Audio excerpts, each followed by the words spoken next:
ഏത് വരസിദ്ധി ഏത് വരസിദ്ധികളും പ്രയോജനരഹിതമാണെന്ന് സ്ഥാപിക്കുന്നു.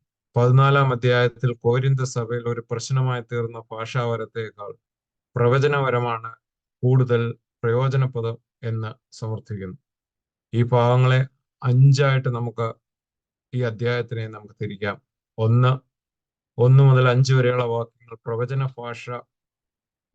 ഭാഷാവരത്തേക്കാൾ ശ്രേഷ്ഠമാണ്. പ്രവചനപരവും ഭാഷാപരവും തമ്മിലുള്ള വ്യത്യാസം. രണ്ടാമത് വരുന്നത് 6 മുതൽ 19 വരെയുള്ള വാക്യങ്ങൾ വ്യാഖ്യാനിക്കപ്പെടാത്ത അന്യഭാഷ മറ്റുള്ളവർക്ക് പ്രയോജനപ്പെടുന്നില്ല. മൂന്നാമത് 20 മുതൽ 25 വരെ ഭാഷാവരം അവിശ്വാസികൾക്കുള്ള ഒരു അടയാളം. 26-33 വരങ്ങൾ ക്രമമായി ഉപയോഗിക്കുന്നതിനെ കുറിച്ചുള്ള നിർദ്ദേശം. 33-40 സകലവും ഉചിതമായും ക്രമമായും നടക്കട്ടെ, ആരാധനയിൽ ക്രമം ഉണ്ടായിരിക്കേണ്ടതിന്റെ ആവശ്യകത, പിന്നെ ഉപസംഹാരവുമാണ് അത് എടുത്ത് പറയുന്നത്. നമുക്ക് 1 മുതൽ 5 വരെയുള്ള വാക്യങ്ങളിലേക്ക് നമുക്ക് കടക്കാം. അത് വായിക്കാമെങ്കിൽ ആരെങ്കിലും വായിക്കാമെങ്കിൽ നല്ലതായിരുന്നു. സ്നേഹം ആചരിക്കുവാൻ ഉത്സാഹിക്കുവിൻ, ആത്മീയ വരങ്ങളും വിശേഷാൽ പ്രവചനപരവും വാഞ്ചിക്കുവിൻ. അന്യഭാഷയിൽ സംസാരിക്കുന്നവൻ മനുഷ്യരോടല്ല ദൈവത്തോടാണ് സംസാരിക്കുന്നത്, ആരും മനസ്സിലാക്കുന്നില്ലല്ലോ. എങ്കിലും അവൻ ആത്മാവിൽ മർമ്മങ്ങളെ സംസാരിക്കുന്നു. പ്രവചിക്കുന്നവനോ ആത്മീയ വർധനയ്ക്കും പ്രബോധനത്തിനും ആശ്വാസത്തിനുമായി മനുഷ്യരോട് സംസാരിക്കുന്നു. അന്യഭാഷയിൽ സംസാരിക്കുന്നവൻ തനിക്ക് തന്നെ ആത്മീയ വർധന വരുത്തുന്നു, പ്രവചിക്കുന്നവൻ സഭയ്ക്ക് ആത്മീയ വർധന വരുത്തുന്നു. നിങ്ങൾ എല്ലാവരും അന്യഭാഷകളിൽ സംസാരിക്കണമെന്നും വിശേഷാൽ പ്രവചിക്കണമെന്നും ഞാൻ ഇച്ഛിക്കുന്നു. അന്യഭാഷകളിൽ സംസാരിക്കുന്നവൻ സഭയ്ക്ക് ആത്മീയ വർധന ലഭിക്കേണ്ടതിന് വ്യാഖ്യാനിക്കുന്നില്ലെങ്കിൽ പ്രവചിക്കുന്നവൻ അവനേക്കാൾ വലിയവൻ. നമ്മള് 1-ാം ഭാഗത്ത് നാം കാണുന്നത് ആദ്യം തന്നെ പറയുന്നത് നമ്മൾ കഴിഞ്ഞ ആഴ്ച നമ്മൾ പഠിച്ചതാണ്. സ്നേഹം, അല്ലെ കഴിഞ്ഞ ക്ലാസ്സിൽ നമ്മൾ എടുത്തതാണ് സ്നേഹം. സ്നേഹത്തിനെ പറ്റി പ്രവചനപരവും ഭാഷാപരവും സ്നേഹഗീതത്തിന് ശേഷം ആരംഭിക്കുന്ന അധ്യായം എന്ന നിലയിൽ സ്നേഹത്തെ പറ്റി ഇവിടെ ഒന്നുകൂടി സൂചിപ്പിക്കുന്നു. കോരിന്ത്യർ ഉത്സാഹപൂർവം അതിശ്രേഷ്ഠമായ മാർഗം പിന്തുടരേണ്ടതാണെന്നും സ്നേഹം ആചരിപ്പാൻ ഉത്സാഹിപ്പിൻ എന്നും നമ്മളെ ഓർമ്മിപ്പിക്കുന്നു. കഷ്ടാനുഭവാഴ്ച എന്ന് പറയുമ്പോൾ ഞാൻ ഇപ്പം നേരത്തെ പറഞ്ഞതാണ്, അത് മൊത്തത്തിൽ നാം കാണുന്നത് സ്നേഹമാണ്. കുരിശിലെ സ്നേഹം, വിശുദ്ധ ഖബറിലെ സ്നേഹം, ഉയർത്തെഴുന്നേറ്റ കർത്താവിന് തന്റെ ശിഷ്യന്മാരോടുള്ള സ്നേഹം, ജനത്തിനോടുള്ള സ്നേഹം, വിശുദ്ധ ആരാധനകളുടെ ആ സ്നേഹം നമ്മളിലും പകർന്ന് നാം അതുമായിട്ടാണ് നമ്മളിപ്പോൾ യാത്രയിലായിരിക്കുന്നത്. ഭാഷാവരത്തിന്റെ നിരർത്ഥത സൂചിപ്പിക്കുമ്പോൾ വ്യാഖ്യാനമില്ലാത്ത അന്യഭാഷയേക്കാൾ പ്രവചനം സഭയ്ക്ക് ആത്മീയ വർധന വരുത്തുമെന്നാണ് പൗലോസിൽ പറയുന്നത്. 1 കൊരിന്ത്യർ 12:10 നമ്മളത് നേരത്തെ പഠിച്ചതാണ്. പ്രവചനവും ഭാഷാപരവും തമ്മിലുള്ള വ്യത്യാസങ്ങളും നമ്മളത് പഠിക്കുന്നുണ്ട്. 1 കൊരിന്ത്യർ 12:10 മറ്റൊരുവന് വീര്യപ്രവർത്തികൾ, മറ്റൊരുവന് പ്രവചനം, മറ്റൊരുവന് ആത്മാക്കളുടെ വിവേചനം, വേറൊരുവന് പലവിധ ഭാഷകൾ, മറ്റൊരുവന് ഭാഷകളുടെ വ്യാഖ്യാനം. അതെ, പ്രവചന ഭാഷ, ഇങ്ങനെ ഓരോ വരങ്ങളെ കുറിച്ച് നമ്മൾ 12-ാം അധ്യായത്തിൽ നമ്മൾ പഠിച്ചതാണ്. അതാണ് പറഞ്ഞ 12-ാം അധ്യായത്തിൽ തുടങ്ങുന്നതായി വരങ്ങളെ കുറിച്ച് ഉപസംഹരിക്കുന്നത് 14-ാം അധ്യായത്തിലാണ്. അതുകൊണ്ടാണ് ആദ്യം തന്നെ ആ അന്യഭാഷയിൽ സംസാരിക്കുന്ന മനുഷ്യരോടല്ല എന്ന് പറഞ്ഞുകൊണ്ട് തന്നെ തുടങ്ങുന്നത്. ഈ ഇവിടെ ഭാഷാപരവും പ്രവചനവും തമ്മിലുള്ള വ്യത്യാസങ്ങൾ എടുത്തു പറയുകയാണ്. 1, ഭാഷാപരമുള്ളവൻ അന്യഭാഷയിൽ സംസാരിക്കുന്നവൻ ദൈവത്തോട് സംസാരിക്കും. സഭ ഒന്നായി ആരാധനയ്ക്ക് കൂടുമ്പോൾ ഒരാൾ എഴുന്നേറ്റ് നിന്ന് ആർക്കും മനസ്സിലാകാത്ത ഭാഷ പറഞ്ഞാൽ അത് ദൈവത്തിനല്ലാതെ മനുഷ്യർക്ക് മനസ്സിലാവുകയില്ല. എന്നാൽ പ്രവചിക്കുന്നവൻ മനുഷ്യരോടാണ് സംസാരിക്കുന്നത്. അവർ സഭയെ പഠിപ്പിക്കുന്നു, എല്ലാവർക്കും മനസ്സിലാകുന്ന തരത്തിൽ പ്രബോധനമായി അത് പറയുന്നു എന്നാണ് പൗലോസ് വ്യക്തമായിട്ട് അവിടെ നമ്മളെ പഠിപ്പിക്കുകയാണ്. രണ്ടാമത്തെ കാര്യം പറയുന്നത്, ഭാഷാവരമുള്ളവൻ സ്വന്തം ആത്മീയ ഉത്കർഷം മാത്രം തേടുന്നു. അവൻ നിൽക്കുന്ന സമൂഹത്തെ വിസ്മരിച്ചാണ് പ്രാർത്ഥിക്കുന്നത്. എന്നാൽ പ്രവചകൻ ആകട്ടെ സഭയ്ക്ക് ആത്മീയമായ ഉത്കർഷണമാണ് ഉണ്ടാക്കുന്നത്. ക്രിസ്തുവിന്റെ തത്വങ്ങൾ പഠിപ്പിക്കുന്നത് വ്യക്തികളുടെ രക്ഷ മാത്രമല്ല, സമൂഹത്തിന്റെ മൊത്തം ലക്ഷ്യമാണ്. ആരാധനയ്ക്ക് വന്നുകൂടിയിരിക്കുന്ന സഭയെ മൊത്തം ബാധിക്കുന്നവയാണ് നമ്മുടെ പ്രാർത്ഥനകളും നമ്മുടെ പ്രസംഗങ്ങളും. ഒപ്പം നമ്മുടെ പ്രവർത്തനങ്ങളും എന്ന് പൗലോസ് എടുത്ത് ഓർമ്മിപ്പിക്കുന്നു. ഭാഷാവരം നല്ലത് തന്നെ, പക്ഷെ അത് വ്യാഖ്യാനിച്ചു കൊടുക്കാൻ ആളുണ്ടാവും. ഇല്ലെങ്കിൽ പ്രവചനമാണ് ഭേദം. പ്രവചനം എന്നതിന് വരുവാനുള്ള കാര്യങ്ങൾ മുൻകൂട്ടി പറയുക എന്ന അർത്ഥമല്ല. പിന്നെയോ ദൈവത്തിന്റെ പ്രതിപുരുഷനായി ദൈവ ഇഷ്ടം മുഖം നോക്കാതെ വിളംബരം ചെയ്യുന്നവനായിരിക്കണം. ഇന്നത്തെ ആരാധനാ സമൂഹത്തിനും പ്രസക്തമായ ഉപദേശമാണ് അപ്പോസ്തലൻ നൽകുന്നത്. സഭ ഒന്നിച്ചുകൂടി നടത്തുന്ന ആരാധന സഭയ്ക്ക് ആകമാന ഉത്കർഷം ഉളവാക്കുന്നതായിരിക്കണം. അത് സഭയെ കെട്ടിപ്പടുക്കുന്നതിനും പ്രോത്സാഹിപ്പിക്കുന്നതും സമാശ്വസിപ്പിക്കുന്നതും ആയിരിക്കണം.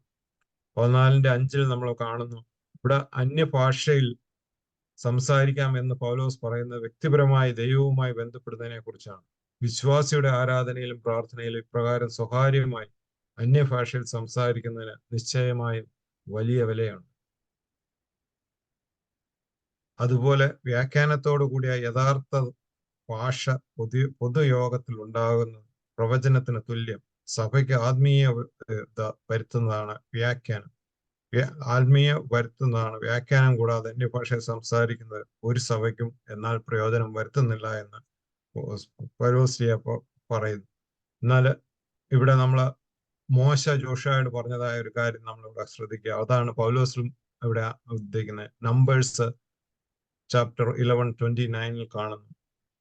മോശ അവനോട്, എന്നെ വിചാരിച്ച് നീ അസൂയപ്പെടുന്നുവോ? യഹോവയുടെ ജനം എല്ലാം പ്രവാചകന്മാരാകുകയും യഹോവ തന്റെ ആത്മാവിനെ അവരുടെ മേൽ പകരുകയും ചെയ്തെങ്കിൽ കൊള്ളാമായിരുന്നു എന്ന് പറഞ്ഞു. അത് പൗലോസ്ലിയ അത് എടുത്തു പറയുന്നത് ഏതാണ്? ഈ കഴിവുകൾ മറ്റുള്ളവർക്കും വരണം എന്ന് ഒരു ആശ അവിടെ വെക്കുന്നതായിട്ട് നാം കാണുന്നുണ്ട്. അന്യഭാഷകൾ സംസാരിക്കണം, നിങ്ങൾ എല്ലാവരും അന്യഭാഷകൾ സംസാരിക്കണമെന്ന്, വിശേഷാൽ പ്രവചിക്കണമെന്ന് ഞാൻ ഇച്ഛിക്കുന്നു എന്ന് പറയുന്നത് മോശ ജോഷുവയോട് പറഞ്ഞ അതേ പ്രാർത്ഥന. കർത്താവിന്റെ ജനം, അതായത് മോശയുടെ പ്രവൃത്തിയെക്കുറിച്ച് ജനങ്ങൾ അസൂയപ്പെട്ട് പറയുമ്പോൾ ജോഷുവ എന്ന് മോശയോട് പറയുന്നതായ ഒരു ചരിത്രമാണ് അവിടെ കാണുന്നത്. അപ്പോഴാണ് മോശ ആഗ്രഹിക്കുന്നത് ഈ കഴിവുകൾ ജനങ്ങൾക്കെല്ലാം കിട്ടിയിരുന്നെങ്കിൽ എന്ന് ആശിക്കുന്നു. അത് തന്നെയാണ് ഇവിടെ പൗലോസ്ലിയായും നമ്മൾ ഇവിടെ കാണിക്കും. അടുത്തതായിട്ട് 6 തൊട്ട് 19 വരെയുള്ള വാക്യങ്ങളാണ്. വേറെ ആർക്കെങ്കിലും വായിക്കാമെങ്കിൽ വായിക്കാം.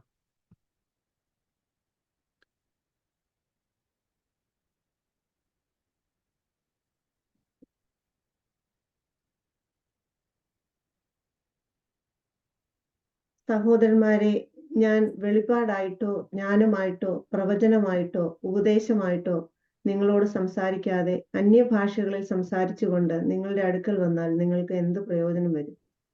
കുഴൽ, വീണ എന്നിങ്ങനെ നാദം കൊടുക്കുന്ന നിർജീവ സാധനങ്ങൾ തന്നെയും നാദഭേദം കാണിക്കാഞ്ഞാൽ ഊതിയതോ മീട്ടിയതോ ഏതെന്ന് എങ്ങനെ അറിയും? കാഹളം തെളിവില്ലാത്ത നാദം കൊടുത്താൽ പടയ്ക്ക് ആരൊരുങ്ങും? അതുപോലെ നിങ്ങളും നാവുകൊണ്ട് തെളിവായ വാക്ക് ഉച്ചരിക്കാഞ്ഞാൽ സംസാരിക്കുന്നത് എന്തെന്ന് എങ്ങനെ അറിയും? നിങ്ങൾ കാറ്റിനോട് സംസാരിക്കുന്നവരാകുമല്ലോ. ലോകത്തിൽ വിവിധ ഭാഷകൾ അനവധിയുണ്ട്, അവയിൽ ഒന്നും തെളിവില്ലാത്തതല്ല. ഞാൻ ഭാഷ അറിയാഞ്ഞാൽ സംസാരിക്കുന്നവന് ഞാൻ ബർബരനായിരിക്കും, സംസാരിക്കുന്നവൻ എനിക്കും ബർബരനായിരിക്കും. അപ്രകാരം നിങ്ങളും ആത്മീയ വരങ്ങളെക്കുറിച്ച് വാഞ്ചയുള്ളവരാകയാൽ സഭയുടെ ആത്മീയ വർധനയ്ക്കായി സഫലരാകുവാൻ ശ്രമിക്കുവിൻ. അതുകൊണ്ട് അന്യഭാഷയിൽ സംസാരിക്കുന്നവർ വ്യാഖ്യാനവരത്തിനായി പ്രാർത്ഥിക്കട്ടെ. ഞാൻ അന്യഭാഷയിൽ പ്രാർത്ഥിക്കുന്നുവെങ്കിൽ എൻ്റെ ആത്മാവ് പ്രാർത്ഥിക്കുന്നു, എൻ്റെ ബുദ്ധിയോ ഫലരഹിതമായിരിക്കുന്നു. ആകയാൽ എന്ത്? ഞാൻ ആത്മാവ് കൊണ്ട് പ്രാർത്ഥിക്കും, ബുദ്ധി കൊണ്ടും പ്രാർത്ഥിക്കും. ആത്മാവ് കൊണ്ട് പാടും, ബുദ്ധി കൊണ്ടും പാടും. അല്ല, നീ ആത്മാവ് കൊണ്ട് സ്തോത്രം ചൊല്ലിയാൽ ആത്മവരമില്ലാത്തവൻ നീ പറയുന്നത് തിരിയാതിരിക്കെ നിന്റെ സ്തോത്രത്തിന് എങ്ങനെ ആമേൻ പറയും? നീ നന്നായി സ്തോത്രം ചൊല്ലുന്നു സത്യം, മറ്റവന് ആത്മീയ വർധന വരുന്നില്ലതാനും. നിങ്ങൾ എല്ലാവരിലും അധികം ഞാൻ അന്യഭാഷകളിൽ സംസാരിക്കുന്നത് കൊണ്ട് ഞാൻ ദൈവത്തെ സ്തുതിക്കുന്നു. എങ്കിലും സഭയിൽ 10,000 വാക്ക് അന്യഭാഷയിൽ സംസാരിക്കുന്നതിനേക്കാൾ അധികം മറ്റുള്ളവരെയും പഠിപ്പിക്കേണ്ടതിന് ബുദ്ധി കൊണ്ട് 5 വാക്ക് പറയുവാൻ ഞാൻ ഇച്ഛിക്കുന്നു. ഇവിടെ നമ്മൾ കാണുന്നത് വ്യാഖ്യാനിക്കപ്പെടാത്ത അന്യഭാഷ മറ്റുള്ളവർക്ക് പ്രയോജനപ്പെടുന്നില്ല. നേരത്തെ പറഞ്ഞത് അതേ കാര്യം തന്നെയാണ് വീണ്ടും പറയുന്നത്. അത് ഈ അധ്യായം മുഴുവൻ അങ്ങനെ ഒരുമാതിരി പറഞ്ഞ കാര്യങ്ങൾ തന്നെ വീണ്ടും പറഞ്ഞുകൊണ്ടേയിരിക്കുന്നത്. പക്ഷെ അതുപോലെ കൊരിന്ത സഭയിൽ ഉണ്ടായതായ പ്രവർത്തനങ്ങൾ, അതായത് ഈ അന്യഭാഷാവരം എന്നത്, കാര്യം നമ്മളും നമ്മുടെ സമൂഹത്തില് നമ്മൾ കാണുന്നത് അന്യഭാഷാവരം, അവർക്ക് അന്യഭാഷാവരമുണ്ട്, നമുക്കതില്ല എന്ന് പറയുന്നതായ പല സന്ദർഭങ്ങളും നമുക്ക് കാണുന്നുണ്ട്. അപ്പൊ ഇവിടെ നമ്മൾ കാണുക, കൊരിന്ത്യർ അന്യഭാഷയ്ക്ക് അമിത പ്രാധാന്യം നൽകിയിരുന്നു. എന്നാൽ വെളിപാട്, ജ്ഞാനം, പ്രബോധനം ഇവ കൂടാതെയുള്ള അന്യഭാഷ സംസാരിക്കുന്നത് പൊള്ളയായ ശബ്ദം മുഴക്കുന്നതാണ് പോലെ അത്ര ശരിയായ മുഴക്കുന്നതാണ്. പൊള്ളയായ ശബ്ദം എന്ന് ഉദ്ദേശിക്കുന്നത് നമ്മൾ ചിന്തിക്കുമ്പോൾ ഒരു മ്യൂസിക്കൽ ഉപകരണം അല്ലെങ്കിൽ അതുപോലെ ഉള്ള ശരിയായ വിധത്തിൽ ഉപയോഗിക്കാത്ത വാദ്യോപകരണം പോലെ സംസാരിക്കുന്ന ശബ്ദത്തിന്റെ അർത്ഥമാണ് അവിടെ പ്രധാനം. അത് മനസ്സിലാക്കാൻ സാധിക്കുന്നില്ലെങ്കിൽ വൈദേശിക ഭാഷ പോലെ കേൾവിക്കാരൻ ഒരു പ്രയോജനവും ഉണ്ടാകുന്നില്ല. അതായത് നിങ്ങൾ കാറ്റിനോട് സംസാരിക്കുന്നത് പോലെ എന്ന മറുഭാഷയെ പറ്റി പറയുന്നു. ഭാഷാപരം സമൂഹത്തിന്റെ മധ്യേ ചിലർ എഴുന്നേറ്റ് നിന്ന് ഊഷ്മ വികാരത്തോടെ ചില അവ്യക്ത ശബ്ദങ്ങൾ പുറപ്പെടുവിക്കും. അതായത് കൊരിന്ത് സഭയിൽ അല്ലെങ്കിൽ പുറജാതികളുടെ ഇടയിൽ ഗ്രീക്ക് ദേവന്മാരായ ഡൈനീഷ്യസിനെയും വാക്കാസിനെയും പ്രീതിപ്പെടുത്താൻ ഇതുപോലെയുള്ള തുള്ളലുകൾ നടത്തിയിരുന്നു. അത് കോരിന്ത്യ സഭയിലുള്ള വിജാതീയരിൽപ്പെട്ടവർ ആചരിച്ചിരുന്നു. നമ്മുടെ നാട്ടിലും ഇങ്ങനെയുള്ള കാര്യങ്ങൾ നമുക്കറിയാവുന്നതാണ്. ഹൈന്ദവ സമൂഹത്തിൽ ഇങ്ങനെയുള്ള തുള്ളലുകൾ, പ്രത്യേകിച്ച് ഓണക്കാലത്തോടെടുക്കുമ്പോഴേ ഈ തുള്ളലുകൾ നമ്മൾ പലപ്പോഴും കാണുന്നതാണ്. അന്യഭാഷാപരവും പ്രവചനവും തമ്മിലുള്ള താരതമ്യം വിശദീകരിക്കാൻ 3 ഉദാഹരണങ്ങളാണ് ഈ വാക്യങ്ങൾ ചേർത്തിരിക്കുന്നത്.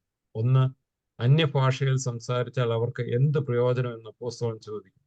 അവർക്കെല്ലാം മനസ്സിലാകുന്ന ഭാഷയിൽ വെളിപാട്, ജ്ഞാനമോ പ്രവചനമോ ഉപദേശമോ നൽകിയാൽ മാത്രമേ എന്തെങ്കിലും പ്രയോജനം ലഭിക്കൂ. വെളിപാടും പ്രവചനവും ഒരുമിച്ച് പോകുന്നതാണ്. അതുപോലെ ആത്മാവ് വെളിപ്പെടുത്തുന്ന കാര്യങ്ങൾ അത്രേ പ്രവചനമായി പ്രഖ്യാപിക്കുന്നു. അതുപോലെ ജ്ഞാനവും ഉപദേശവും ദൈവിക സത്യങ്ങൾ മറ്റുള്ളവർക്ക് മനസ്സിലാക്കി കൊടുക്കാൻ ഉപകരിക്കുന്നു. രണ്ടാമത് പറയുന്നത് ലോകത്തിലെ വാദ്യോപകരണങ്ങളുടെ പ്രസക്തി. വാദ്യോപകരണങ്ങൾ നിരർത്ഥകങ്ങളായ ശബ്ദങ്ങൾ പുറപ്പെടുവിക്കാൻ ഉദ്ദേശിച്ചുള്ളതല്ല. താള വ്യത്യാസമനുസരിച്ച് വാദ്യോപകരണങ്ങൾ ആശയങ്ങൾ സംവേദിക്കുന്നു. നമ്മൾ അതിനൊരു ഉദാഹരണം ചിന്തിച്ചാൽ, നമ്മളൊരു ഗാനമേളയ്ക്ക് നമ്മൾ പോവുകയാണെങ്കിൽ ആദ്യം മ്യൂസിക്കൽ ഇൻസ്ട്രുമെന്റ്സുകാരെല്ലാം വന്നു ഓരോ കൊട്ട് 1, 2, 3 കൊട്ട് കൊട്ടും. അത് കേൾക്കുമ്പോൾ നമുക്ക് എന്തെങ്കിലും പ്രത്യേകത തോന്നും. എന്നാൽ ആ വാദ്യോപകരണങ്ങളെല്ലാം കൂടെ ഒന്നിച്ച് അവരൊരു ഗ്രൂപ്പായിട്ട് ഒന്നിച്ചിരുന്ന് അത് വായിക്കുമ്പോൾ, ഒരു താളത്തിൽ വായിക്കും, അതിനൊരു പ്രത്യേകതയാണ്. അതാണ് ഇവിടെ പൗലോസ് എടുത്ത് പറയുന്നത്. വാദ്യോപകരണങ്ങൾ അതിൻ്റെതായ അർത്ഥത്തിൽ അത് ചെയ്തില്ലെങ്കിൽ അതിന് പ്രയോജനമില്ല എന്ന് പറഞ്ഞ പോലെ കുഴൽ, വീണ, കാഹളം തുടങ്ങിയ സംഗീത ഉപകരണങ്ങൾ സ്വരഭേദങ്ങളോടുകൂടിയ താളാനുഗതമായി ശബ്ദം പുറപ്പെടുവിക്കുമ്പോഴാണ് അത് കേൾവിക്കാർക്ക് ഇമ്പമായി അനുഭവപ്പെടുന്നത്. പഴയ കാലങ്ങളിൽ കാഹളധ്വനിയാണ് പട്ടാളക്കാരെ പടയ്ക്ക് പുറപ്പെടുവിക്കുന്നത്. ശബ്ദം വ്യക്തമായിരുന്നാൽ മാത്രമേ അത് അവർക്ക് തിരിച്ചറിയാൻ സാധിക്കുകയുള്ളൂ. അതുപോലെ മറ്റുള്ളവർക്ക് മനസ്സിലാക്കാൻ സാധിക്കാത്ത ശബ്ദങ്ങൾ പുറപ്പെടുവിക്കുന്നതുകൊണ്ട് യാതൊരു പ്രയോജനവുമില്ല എന്നാണ് ഉദ്ദേശിക്കുന്നത്. അതായത് അന്യഭാഷയിലെ ഈ സംസാരിച്ചതുകൊണ്ട്, സഭയിൽ വന്ന് സംസാരിച്ചതുകൊണ്ട് യാതൊരു പ്രയോജനമില്ല എന്നാണ് ഇങ്ങനെയുള്ള ഉപകരണങ്ങളെ കൊണ്ട് പൗലോസ് ലേഖ ഉദ്ദേശിക്കുന്നത്. നമ്പേഴ്സ് ചാപ്റ്റർ 10, 9, ചാപ്റ്റർ 10 മൊത്തം വായിച്ചാൽ, അതായത് 14-ന്റെ 8 തൊട്ട് 9 വരെയുള്ള വാക്യങ്ങളിലാണ് ഈ കാഹളം തെളിവില്ലാത്ത നാദം കൊടുത്താൽ പടയ്ക്ക് ആരോ ഒരുങ്ങുമെന്നാണ് പൗലോസ് ചോദിക്കുന്നത്. 8, 9 വാക്യങ്ങൾ. അപ്പൊ അതിന് നമ്പേഴ്സ് 10-ാം അധ്യായം നോക്കിയാൽ, അതായത് സംഖ്യാപുസ്തകം 10-ാം അധ്യായത്തിൽ കാഹളത്തെക്കുറിച്ചും കാഹളം എങ്ങനെ മുഴക്കണം, ആര് എപ്പോൾ മുഴക്കണം എന്നിവയെ കുറിച്ചുള്ള തുടർന്ന് സംഖ്യാപുസ്തകത്തിൽ നമുക്കത് കാണാം. അതായത് നമ്പേഴ്സ് 10:2 കാണുന്നത് ഇങ്ങനെയാണ്: അടിച്ചു പരത്തിയ വെള്ളി കൊണ്ട് 2 കാഹളം നിർമ്മിക്കുക, സമൂഹത്തെ വിളിച്ചു കൂട്ടുവാനും പാളയത്തിൽ നിന്ന് പുറപ്പെടുവാനും അവ മുഴക്കണം. യഹോവയായ ദൈവം മോശയോട് കൽപ്പിക്കുന്നതായ കാര്യമാണ്. അതായത് കാഹളം, അവിടെയാണ് കാഹളത്തിനെ കുറിച്ച് നമ്മൾ പഠിക്കുന്നത് ആദ്യമായിട്ട്. സഭയിൽ അന്യഭാഷയിൽ സംസാരിക്കുന്ന സംഗീതം പോലെയാണ്. സംസാരിക്കുന്നവർ ഗ്രഹിപ്പാൻ തക്കവണ്ണം വ്യക്തമായി സംസാരിക്കണം. അതായത് ഒരു കാഹളം പോലെ അവർ വ്യക്തമായ ഒരു സന്ദേശം പുറപ്പെടുവിക്കണമെന്ന് പൗലോസ് ലേഖ വ്യക്തമായിട്ട് അത് എടുത്തു പറയുന്നു. നമുക്ക് അറിയാവുന്നതാണ് കാഹള ശബ്ദത്തിന്റെ ഉദ്ദേശവും അതിന്റെ പ്രയോജനവും എന്ന്. അതുപോലെ അന്യഭാഷയിൽ സംസാരിക്കുന്ന ഒരുവൻ മറ്റുള്ളവരുടെ ആത്മീയ വർധനയ്ക്കായി വ്യാഖ്യാനപരത്തിനായിട്ട് പ്രാർത്ഥിക്കണം.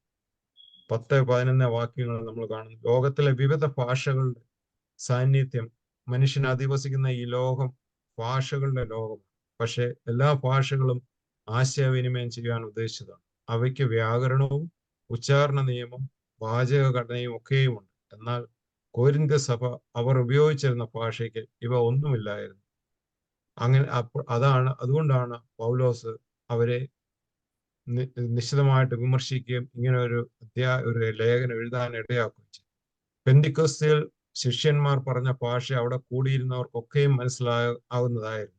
അതിനെ കോപ്പി ചെയ്താണ് അവിടെ അന്യഭാഷ പറഞ്ഞു എന്നത് ഉദ്ദേശിച്ചാണ് ഇപ്പോഴും അന്ന് കൊരിന്ത്യ സഭയിലും അന്യഭാഷ സംസാരിച്ചത്. അത് ചാപ്റ്റർ ആക്ട്സ് 2:7 കാണുന്നത്.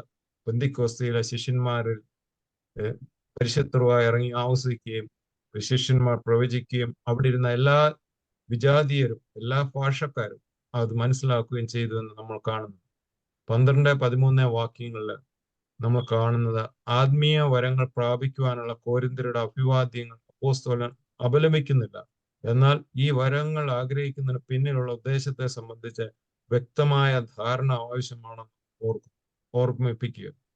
സഭയുടെ ആത്മീയ വർധന എന്നുള്ള ലക്ഷ്യത്തോടെ കൂടി അല്ലാതെയുള്ള വരസിദ്ധികൾക്ക് പ്രയോജനമില്ലാത്തവയാണ്. ഒരുവന് കൃപാവരം വർദ്ധിപ്പിക്കുവാനുള്ള മാർഗം മറ്റുള്ളവരുടെ നന്മയ്ക്കായി അവ ഉപയോഗിക്കുക എന്ന് വിശുദ്ധ ഓറിഗൻ നമ്മളെ ഓർമ്മിപ്പിക്കുന്നുണ്ട്. അതായത് ഒരുവന് കൃപാവരം, നമുക്കുള്ള വരങ്ങൾ നമ്മൾ വർദ്ധിപ്പിക്കുന്നത് മറ്റുള്ളവർക്കായിട്ട് അത് ഉപയോഗിക്കുമ്പോഴാണ്. അതാണല്ലോ നമ്മൾ എപ്പോഴും പറയുന്നത്, സ്നേഹം അല്ലെങ്കിൽ ധനം ഇവയെല്ലാം നമ്മൾ ഷെയർ ചെയ്യുമ്പോൾ അതിനെല്ലാം കൂടുതൽ പ്രയോജനം ഉണ്ടാകുമെന്ന് നമ്മൾ തന്നെ നമ്മുടെ പഠിപ്പിക്കലിൽ നമ്മൾ കാണുന്നു. എന്ന് പറഞ്ഞ പോലെയാണ് ഈ പ്രവചനം വരത്താൽ മറ്റുള്ളവരെ നമ്മൾ ഉദ്ധരിക്കുമ്പോൾ നമുക്കും ആ സമൂഹത്തിനും പ്രയോജനം ഉണ്ടാകുമെന്ന് നമ്മളെ ഓർമ്മിപ്പിക്കുന്നത്.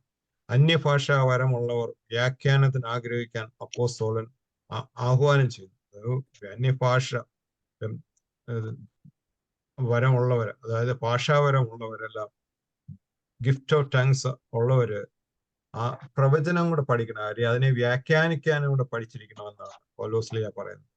14-15 വാക്യങ്ങള് നമ്മൾ നോക്കിയാൽ അത് ഒരു ഇച്ചിരി കാര്യമായ വാക്യങ്ങളാണ് നമ്മളെ ഉദ്ദേശിക്കുന്നത്. അതിലേക്ക് പറയുന്നത് എന്റെ ആത്മാവ് കൊണ്ട് പ്രാർത്ഥിക്കുന്നു, എന്റെ ബുദ്ധി കൊണ്ട് പ്രാർത്ഥിക്കുന്നു എന്നാണ് അതിൽ പറയുന്നത്. അത് നമ്മള് അതിന്റെ വാക്യങ്ങൾ നോക്കിക്കഴിഞ്ഞാൽ എഫേഷ്യൻസ് 5:19, കൊലേഷ്യൻസ് 3:16, സാംസ് 47:7.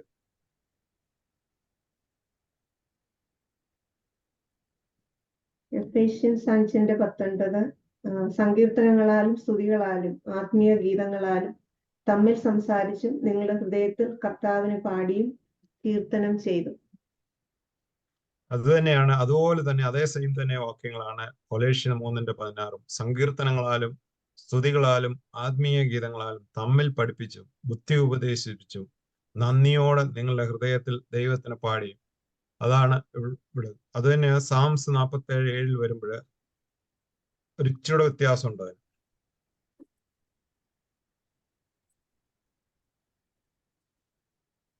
ദൈവം സർവഭൂമിക്കും രാജാവാകുന്ന ഒരു ചാതുര്യ കീർത്തനം പാടുവി. അതെ, God is the king of the earth, sing a praises with understanding. ചാതുര്യം എന്ന് പറഞ്ഞാൽ സാമർഥ്യം അല്ലെ സ്നേഹം എന്ന്, ചാതുര്യം എന്ന് നമുക്ക്, അതായത് സൗന്ദര്യം എന്നും അതിനൊരു അർത്ഥം വരുന്നുണ്ട്. അതായത് ബുദ്ധിയോടുകൂടി നമ്മൾ ദൈവത്തിന് കീർത്തനം പാടുക എന്നുള്ളതാണ് ഉദ്ദേശിച്ചിരിക്കുന്നത്. അതാണ് ഇവിടെ അത് കറക്റ്റായിട്ട് ഈ കമ്പ്യൂട്ടറിൽ കാണിക്കുന്ന, സ്ക്രീനിൽ കാണിച്ചിരിക്കുന്ന ബുദ്ധി കൊണ്ടും പ്രാർത്ഥിക്കുക എന്ന് പറയുന്നത് അവിടെയാണ്. ചാതുര്യ കീർത്തനം ബുദ്ധി കൊണ്ട്, നമ്മുടെ സാമർഥ്യം എന്ന് ഉദ്ദേശിക്കുന്ന ബുദ്ധിയാണ് അവിടെ നമ്മൾ ഇംഗ്ലീഷിൽ അത് കറക്റ്റായിട്ട് എഴുതിയിട്ട് അണ്ടർസ്റ്റാൻഡിങ്. നമ്മുടെ ആത്മാവ് കൊണ്ടും ബുദ്ധി കൊണ്ടും നമ്മൾ ദൈവത്തോട് പ്രാർത്ഥിക്കുന്നു. അങ്ങനെ പ്രാർത്ഥിക്കുമ്പോഴാണ് പൗലോസ്ലീ അന്യഭാഷയുടെ വ്യക്തിപരമായ ഉപയോഗത്തിൽ ഞാൻ ആത്മാവ് കൊണ്ട് പ്രാർത്ഥിക്കും എന്നതിന് പരിശുദ്ധാത്മാവിന്റെ പ്രചോദനത്തിൽ സ്വന്തം ആത്മാവ് കൊണ്ട് അന്യഭാഷയിൽ പ്രാർത്ഥിക്കും എന്നതാണ്. അന്യഭാഷയിൽ വ്യക്തിപരമായി ദൈവത്തോട് സംസാരിക്കുന്നതിനെ കുറിച്ചാണ് പൗലോസ് പറയുന്നത്. ബുദ്ധി കൊണ്ട് പ്രാർത്ഥിക്കുക പരിശുദ്ധാത്മാവിന്റെ പ്രചോദനത്താൽ ആത്മാവ് കൊണ്ടും മനസ്സുകൊണ്ടും അറിയാവുന്ന ഭാഷയിൽ പ്രാർത്ഥിക്കുകയും സ്തുതിക്കുകയും ചെയ്യുക എന്നതാണ് ഉദ്ദേശിക്കുന്നത്. അതായത് ബുദ്ധി കൊണ്ട് നമ്മൾ ചാതുര്യത്തോടെ പ്രാർത്ഥിക്കുക എന്ന് പറയുന്നത് പരിശുദ്ധാത്മാവിന്റെ പ്രചോദനത്താൽ ആത്മാവ് കൊണ്ടും മനസ്സുകൊണ്ടും അറിയാവുന്ന ഭാഷയിൽ പ്രാർത്ഥിക്കുകയും സ്തുതിക്കുകയും ചെയ്യുക എന്നതാണ് പൗലോസ് എടുത്തു പറയുന്നത്. പൗലോസ് ശ്ലീഹ പറയുന്നുണ്ട്, പൗലോസ് ശ്ലീഹ ഈ അന്യഭാഷയിൽ വളരെ സാമർഥ്യമുള്ളതാണ്, പല ഭാഷകൾ അറിയാവുന്ന ഒരു വ്യക്തിയായിരുന്നു പൗലോസ് ശ്ലീഹ വ്യക്തമായിട്ട് അത് പറയുന്നു. വ്യക്തിപരമായ പ്രാർത്ഥനയെ ആത്മാവും മനസ്സും സമ്മേളിക്കണമെന്ന് നമ്മളോട് ഓർമ്മിപ്പിക്കുകയാണ്. നമ്മുടെ പ്രാർത്ഥന എന്നത് നാം നമ്മെ ദൈവസന്നിധി സമർപ്പിക്കുന്നതാണ്. അവിടെ ആത്മാവും മനസ്സും സമജ്ഞമായി സമ്മേളിക്കണം. ഭാഷാപരമുള്ളവൻ ആത്മാവ് കൊണ്ട് മാത്രം പ്രാർത്ഥിക്കുകയാണ് ചെയ്യുന്നത്. മനസ്സിന്റെ തലത്തിലേക്ക് ഇറങ്ങി വരാത്ത പ്രാർത്ഥന പൂർണ്ണമാവുകയില്ല. നമ്മുടെ കീർത്തനങ്ങളും ആത്മാവിന്റെയും മനസ്സിന്റെയും തലങ്ങളിൽ നിന്നുള്ളതായതായി. അത് ദാവീദിൻ സങ്കീർത്തനങ്ങളിൽ നമ്മൾ കാണുന്നുണ്ട്. അതിന്റെ ഒരു ഉദാഹരണമാണ് ദാവീദിന്റെ സങ്കീർത്തനം 51 സങ്കീർത്തനം. അതായത് സ്വന്തം ആത്മാവിന്റെയും മനസ്സിന്റെയും തലങ്ങളിൽ നിന്ന് സങ്കടത്തോടു കൂടി പ്രാർത്ഥിക്കുന്ന ഒരു പ്രാർത്ഥനയാണ് സാംസ് 51. അത് നമുക്കും അതിന്റെ ഫലം നമുക്ക് പലപ്പോഴും നമ്മളും നമ്മുടെ പ്രയാസങ്ങളും സാംസ് 51 വായിച്ചു കഴിഞ്ഞാൽ, സാംസ് 23 വായിച്ചു കഴിഞ്ഞാൽ നമ്മുടെ മനസ്സിന് ആശ്വാസവും സമാധാനവും നമുക്ക് ലഭിക്കാനാണ്. അടുത്തത് 16 മുതൽ 19 വരെയുള്ള വാക്യങ്ങളിൽ നാം കാണുന്നത് അതിന്റെ റെഫറൻസ് വരുന്നത് ദിനവൃത്താന്ത പുസ്തകം അല്ലെ ക്രോണിക്കൽസിന്റെ 16 അധ്യായം 1 ക്രോണിക്കൽസ് 16:36.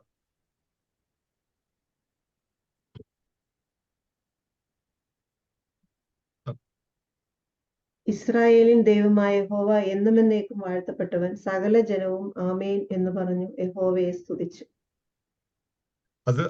അതായത് അത് നമ്മൾ വായിച്ചു കഴിഞ്ഞാൽ നമുക്കറിയാം 16 അധ്യായം മൊത്തം ആസാഫിന്റെ സങ്കീർത്തനമാണ്. സങ്കീർത്തനം ആസാഫ് ദൈവത്തിന് സ്തുതി പാടുന്നതായ ഒരു സങ്കീർത്തനം. അപ്പൊ ഇവിടെ നമ്മളെ പൗലോസ് ഓർമ്മിപ്പിക്കുന്നത് നമ്മള് അതുപോലെ തന്നെ അതിന്റെ ഒരു തുല്യമായ ഒരു വാക്കാണ് 106 സാംസ് 106:48. ഇസ്രയേലിന്റെ ദൈവമായ കർത്താവ് എന്നേക്കും വാഴ്ത്തപ്പെട്ടവനാകട്ടെ എന്ന് ജനം മുഴുവൻ ആമേൻ എന്ന് പറയട്ടെ. അതായത് സ്തോത്രം ചൊല്ലുന്നവനും ആമേൻ പറയുന്നവനും ഒന്ന് ചേർന്നാലേ സമൂഹ പ്രാർത്ഥനയ്ക്ക് അർത്ഥം ഉണ്ടാവുകയുള്ളൂ. അതാണ് നമ്മുടെ ആരാധന. നമ്മുടെ ഓർത്തഡോക്സ് ആരാധന എന്ന് പറയുന്നത് അതാണ്.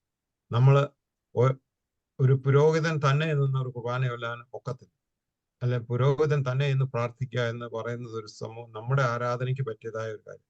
അതാണ് ഇവിടെ പറയുന്നത്. എന്നേക്കും ഇസ്രയേലിന്റെ ദൈവമായ കർത്താവ് എന്നേക്കും വാഴ്ത്തപ്പെടാനാകട്ടെ എന്ന് പറയുമ്പോൾ ജനം മുഴുവനും ആമേൻ എന്ന് പറയാൻ തക്കോണം ജനം ഉണ്ടായിരിക്കണം. സ്തോത്രം ചൊല്ലുന്നവനും ആമേൻ പറയുന്നവനും ഒന്ന് ചേർന്നാല് സമൂഹ പ്രാർത്ഥനയ്ക്ക് അർത്ഥം ഉണ്ടാവുകയുള്ളൂ എന്ന്.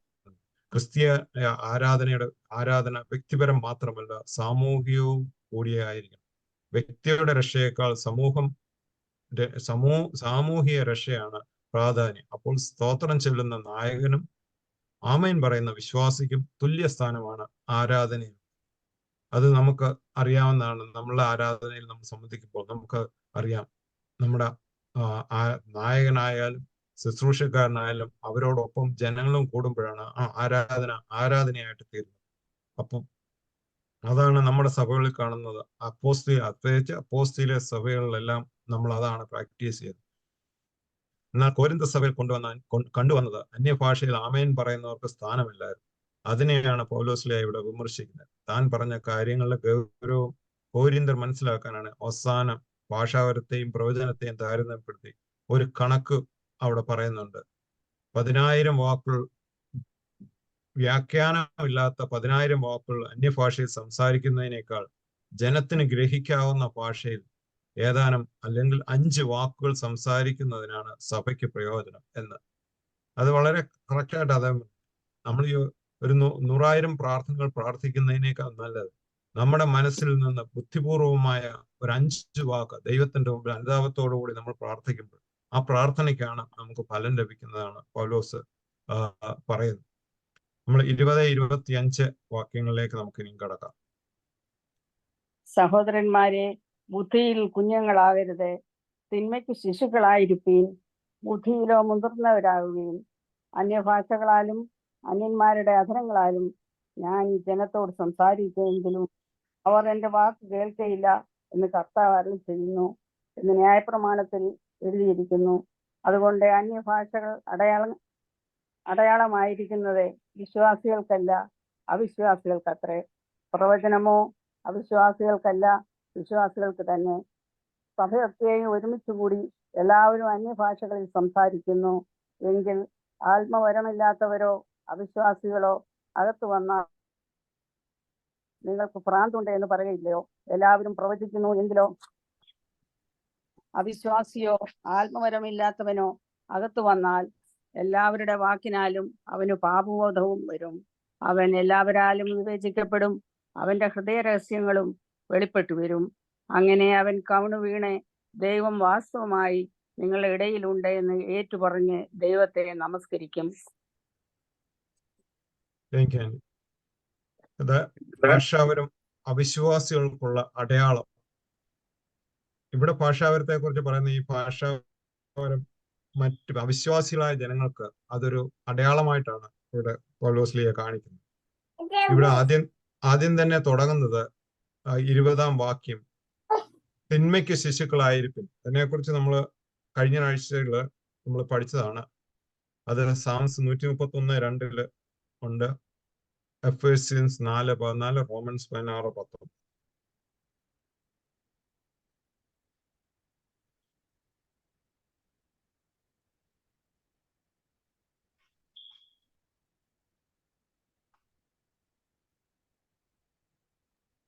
സാം 131:2. ഞാൻ എൻ്റെ പ്രാണനെ താലോലിച്ച് മിണ്ടാതിരിക്കുന്നു, തൻ്റെ അമ്മയുടെ അടുക്കൽ മുലകുടി മാറിയ പൈതൽ എന്നപോലെ. എൻ്റെ പ്രാണൻ എൻ്റെ അടുക്കൽ മുലകുടി മാറിയ പൈതൽ പോലെയാകുന്നു. അതുപോലെ 16:19 റോമൻസ്, നിങ്ങളുടെ അനുസരണം എല്ലാവർക്കും അറിവുള്ള, അതുകൊണ്ട് ഞാൻ നിങ്ങളെ കുറിച്ച് സന്തോഷിക്കും. നിങ്ങൾ നല്ല കാര്യങ്ങൾ അറിവുള്ളവരും തിന്മയുടെ മാലിന്യം മേശാത്തവരും ആയിരിക്കും എന്ന് ഞാൻ ആഗ്രഹിക്കുന്നു. അതായത് ഇവിടെ നമ്മളോട് പറയുന്നത്, തിന്മയ്ക്ക് നിങ്ങൾ ശിശുക്കളായിരിക്കും. ബുദ്ധിയിലോ മുതിർന്നവർ തിന്മയെ സംബന്ധിച്ചിടത്തോളം ശിശുക്കളായി തീരണം. എന്നാൽ ചിന്തയിൽ മുതിർന്നവരെ പോലെ വർദ്ധിക്കണം, അതിൽ പ്രവർത്തിക്കണം. മറ്റ് ആത്മീയ വരങ്ങളെക്കാൾ കൂടുതൽ അന്യഭാഷാവരം വിലമതിക്കുന്ന ബാലിശമാണെന്ന് ആണ് ഇവിടെ ആ ഒരു വാക്യം കൊണ്ട് ഉദ്ദേശിക്കുന്നത്. അതായത് കൊരിന്ത്യ സഭകൾ, കഴിഞ്ഞ ആഴ്ച ഞാൻ പറഞ്ഞതാണ്, കൊരിന്ത്യ സഭയിലെ പ്രായമായവരും ഈ അന്യഭാഷകളിൽ അല്ലെങ്കിൽ അവർ ശിശുക്കളെ പോലെ പ്രവർത്തിക്കുന്നു. അന്യഭാഷ വരത്തിന് കൂടുതൽ പ്രാധാന്യം നൽകി അവരുടെ പ്രായത്തിനേക്കാൾ അധികമായിട്ട് അവർ അന്യഭാഷയ്ക്ക് താല്പര്യം കൊടുത്ത് പ്രവർത്തിക്കുന്നതിനെ നിശ്ചിതമായിട്ട് വിമർശിക്കുകയാണ് ചെയ്യുന്നത്. അതായത് ഈ അന്യഭാഷാവരം അല്ലെ മറ്റുള്ള വരങ്ങളെ കുറിച്ച് വിലമതിക്കുന്ന ബാലിശമാണെന്ന് ആണ് പൗലോസ്ലീഹ പറയുകയാണ്. നാം ശിശുക്കൾ ആകേണ്ടത് തിന്മ ചെയ്യുവാനല്ല, മറിച്ച് തിന്മ ചെയ്യുന്നതിൽ ശിശുക്കളാവുക. അതായത് തിന്മയ്ക്ക് നമ്മൾ അടിമപ്പെടാതിരിക്കാൻ വേണ്ടി നമ്മൾ ആ തിന്മയുടെ അടുത്തേക്ക് വരുമ്പോൾ നമ്മൾ ശിശുക്കളെ പോലെ ആയിത്തീരുക എന്നാണ് പറഞ്ഞത്. അതായത് ഏറ്റവും കുറച്ച് തിന്മയെ നമ്മൾ ചെയ്യാൻ പാടുള്ളൂ എന്നാണ് ഉദ്ദേശിച്ചത്. നമ്മുടെ ചിന്തയിൽ പക്വമതികളാവുകയും വേണം എന്ന് അതാണ് എടുത്തു പറയുന്നത്. പക്വമതി, നമ്മുടെ ചിന്തകൾ വളരെ പക്വമതികളായിരിക്കണം. പൗലോസ് ശിശുക്കൾ എന്ന് ഉദ്ദേശിക്കുന്നത് ഇവിടെ വേറൊരു അർത്ഥം കൂടെ അവർ ഉദ്ദേശിക്കുന്നുണ്ട്. യേശുക്രിസ്തുവിലേക്ക് കടന്നു വരാത്ത വിജാതീയരെ കുറിച്ചാണ് അങ്ങനെ ഒരു പഠിപ്പിക്കലുള്ള പിതാക്കന്മാർ നമുക്ക് തരുന്നുണ്ട്. ശിശുക്കൾ, അത് പക്വമതികൾ എന്നത് വിശ്വാസികളെ സൂചിപ്പിക്കുന്നതായിട്ടും നമ്മളെ പഠിപ്പിക്കുന്നു. ഇവിടെ നമുക്ക് അത് കൊരിന്ത്യ സഭയിൽ അത് നമുക്ക് എടുത്ത് കാണാവുന്നേ. അവിടെ കൂടുതലും പ്രജാതികൾ ഒത്തിരി പേരുണ്ട്. അപ്പൊ അവരെ ഈ നമ്മുടെ ക്രിസ്തീയ വിശ്വാസത്തില് ശിശുക്കളായിരിക്കുന്നു എന്നാണ് അവിടെ ഉദ്ദേശിക്കുന്നതെന്നും പിതാക്കന്മാർ നമ്മളെ പഠിപ്പിക്കുന്നതായിട്ട് കണ്ടിട്ടുണ്ട്. പക്വമതികൾ എന്നത് വിശ്വാസികളെ സൂചിപ്പിക്കുന്നതെന്ന് ഉദ്ദേശിക്കുന്നു. എന്നാൽ കൊരിന്ത്യ സഭയിൽ പക്വമതികൾ എന്ന് പറയുന്നവർ ബാലിശമായ ഭാഷാവരത്തിന് പുറകെ പോകുന്നതായി കാണുന്നു. അതാണ് പൗലോസ്ലീഹ എടുത്ത് പറഞ്ഞു വന്നത്. നാമും ഈ ലോകത്തിൽ പരസ്യമായ അത്ഭുത രോഗശാന്തി വരം ഇങ്ങനെയുള്ള സമാനമായ കാര്യങ്ങൾക്ക് പുറകെ നാമും പോകാറുണ്ട്. അപ്പൊ ഈ കൊരിന്ത്യ സഭയിൽ നടന്നതായ തുല്യമായ പ്രവർത്തനങ്ങള്, അത്ഭുതകരങ്ങള് അല്ലെങ്കിൽ അന്യഭാഷാ വരങ്ങൾ കാണുമ്പോൾ അവിടെ അത് അങ്ങനെയുണ്ട് ഇങ്ങനെയുണ്ട് എന്ന് നമ്മൾ ചിന്തിച്ച് നമ്മളിലും ബാലിശമായ ചിന്താഗതി ഉണ്ടായി നമ്മൾ അതിന്റെ പുറകെ പോകുന്നതായിട്ട് നമുക്ക് കാണാം. അതാണ് പൗലോസ്ലീഹ എടുത്ത് പറയുന്നത്. പുറത്ത് മറ്റ് കാണുന്നതായ കാര്യങ്ങൾക്ക് പുറകെ ബാലിശ്യമായ ചിന്താഗതിയോട് നമ്മൾ പോകുന്നതിനെ കുറിച്ചാണ്. അവിടെ 21 വാക്യം വരുന്നത്, 21 വാക്യം എന്ന് പറയുന്നത് യെശയ്യാ പ്രവാചകന്റെ പുസ്തകത്തില് 28 അധ്യായം 11, 20, 12 വാക്യങ്ങൾ അത് അതുപോലെ തന്നെ എടുത്ത് ഇവിടെ എഴുതിയിരിക്കുക.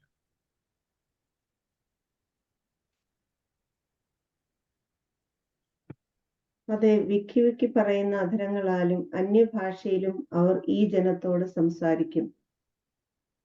ഇതാകുന്നു സ്വസ്ഥത, ക്ഷീണിച്ചിരിക്കുന്നവന് സ്വസ്ഥത കൊടുക്കുവിൻ, ഇതാകുന്നു വിശ്രമം എന്ന് അവൻ അവരോട് അരുളി ചെയ്തുവെങ്കിലും കേൾക്കാൻ അവർക്ക് മനസ്സില്ലായിരുന്നു. ഇവിടെ ന്യായപ്രമാണം എന്ന് പറഞ്ഞിരിക്കുന്നത് തിരുവെഴുത്തിനെയാണ്. ന്യായപ്രമാണം എന്നാണ് പൗലോസ്ലീഹ അവിടെ എഴുതിയിരിക്കുന്നത്. അന്യഭാഷകൾ അന്യന്മാരുടെ അധരങ്ങളാൽ അതിനൊക്കെ ശേഷം 22 വാക്യം തുടങ്ങുന്നത് ഇങ്ങനെയാണ്: അതുകൊണ്ട് അന്യഭാഷകൾ അടയാളമായിരിക്കുന്ന വിശ്വാസികൾക്കല്ല അവിശ്വാസികൾക്കാണെന്ന്. അത് ദൈവവചനം എന്ന തിരുവെഴുത്ത് അല്ലെ തിരുവചനം എന്ന പൊതുവായ അർത്ഥത്തിലാണ് പൗലോസ്ലീഹ ന്യായപ്രമാണത്തിൽ എഴുതിയിരിക്കുന്നത് പോലെ എന്ന് ഉദ്ദേശിക്കുന്നത്. ഈ അനുസരണം കെട്ട ദൈവജനം പ്രവാചകന്മാരിൽ കൂടി ദൈവം നൽകിയ വ്യക്തമായ ദൂതുകൾ ശ്രദ്ധിക്കുവാൻ മനസ്സില്ലാത്തവർ ആയപ്പോൾ വിദേശികളുടെ അന്യഭാഷ ശ്രദ്ധിക്കേണ്ടതായി വന്നു എന്നാണ് നമ്മൾ യെശയ്യാ പ്രവാചകന്റെ പുസ്തകത്തിലൂടെ നാം കാണുന്നത്. അത് തന്നെ ഈ കൊരിന്ത സഭയ്ക്കും ഉണ്ടാകാൻ ഇടയാവും എന്നാണ് അതായത് വ്യക്തമായ ഈ പ്രവാചകന്മാരിൽ കൂടി ദൈവം നൽകി, അതായത് ശിഷ്യന്മാരിൽ കൂടെ പൗലോസ്ലീഹയിൽ കൂടി നൽകിയതായ ദൂതുകൾ ശ്രദ്ധിക്കാൻ മനസ്സില്ലാത്തവർ ആയാൽ വിദേശികളുടെ അന്യഭാഷ ശ്രദ്ധിക്കേണ്ടതായി വരുമെന്ന് പൗലോസ്ലീഹ അവിടെ വാണിംഗ് കൊടുക്കുകയാണ് കൊരിന്ത്യർ സഭ. സുവിശേഷത്തിൽ വിശ്വസിക്കാൻ മനസ്സില്ലാത്തവർക്ക് ഗ്രഹിക്കാൻ പാടില്ലാത്ത അന്യഭാഷ ശ്രദ്ധിക്കുവാൻ ഇടയായിത്തീരുമെന്ന് അവരെ ഓർമ്മിപ്പിക്കുകയാണ് അവിടെ ചെയ്യുന്ന ഈ പ്രവചന പുസ്തകത്തിൽ നിന്നും വാക്യം എടുത്തുകൊണ്ട്. 22, 25 ഭാഗങ്ങള് അന്യഭാഷാ വരത്തിന്റെ വേറൊരു പ്രയോജനം, അവിടെ അവിശ്വാസികൾക്ക് അതൊരു അടയാളമായിട്ടാണ് അത് കാണുന്നത്. അതായത് അവിശ്വാസികൾക്ക് ആത്മസാന്നിധ്യം കാണുവാൻ അഭാഷാവരം എന്ന അടയാളം പ്രയോജനപ്പെടും. പക്ഷെ അത് അവന് മനസ്സിലാകുന്ന രീതിയിലായിരിക്കും. അവിശ്വാസി ഒരു സഭാ സമൂഹത്തിലേക്ക് കടന്നു വന്നാൽ അവന് മനപരിവർത്തനം ഉണ്ടാകുന്ന രംഗമായിരിക്കണം സഭയിൽ ഉണ്ടായിരിക്കും. അവന് പാപബോധം ഉണ്ടാവുകയും ഹൃദയ രഹസ്യങ്ങൾ വെളിവാകുകയും ചെയ്യണം. അപ്പോൾ അവൻ കവിഴ്ന്നു വീണ് ദൈവത്തെ ആരാധിക്കുന്നു എന്ന് പൗലോസ്ലീഹ എടുത്തു പറയുന്നു. അതായത് നമ്മുടെ കൂട്ടത്തിലേക്ക് ഒരു പ്രജാതി വന്നാൽ അവൻ നമ്മൾ പറയുന്നത് അല്ലെ നമ്മൾ പ്രാർത്ഥിക്കുന്നത് അല്ലെ നമ്മൾ ചെയ്യുന്ന കാര്യങ്ങൾ അവന് മനസ്സിലാകത്തക്കവണ്ണം ആണെങ്കിൽ അവൻ അതിനോട് കൂടെ യോജിക്കും. അതിലൂടെ അവന് പാപബോധം ഉണ്ടാവും എന്നാണ് പൗലോസ് പറയുന്നത്. അവന് ഭാഷാവരക്കാരുടെ പ്രബഹളം കേട്ടിട്ട് പോയാൽ അവൻ എന്ത് പ്രയോജനം? അതിനെക്കുറിച്ച് പറയുന്നത് ഭ്രാന്തന്മാരുടെ, അല്ലെങ്കിൽ അതിന് പറയുന്ന നമ്മള് ആക്ട്സ് ഓഫ് അപ്പോസ്റ്റൽസിൽ നമ്മൾ കാണുന്നുണ്ട് 2:13.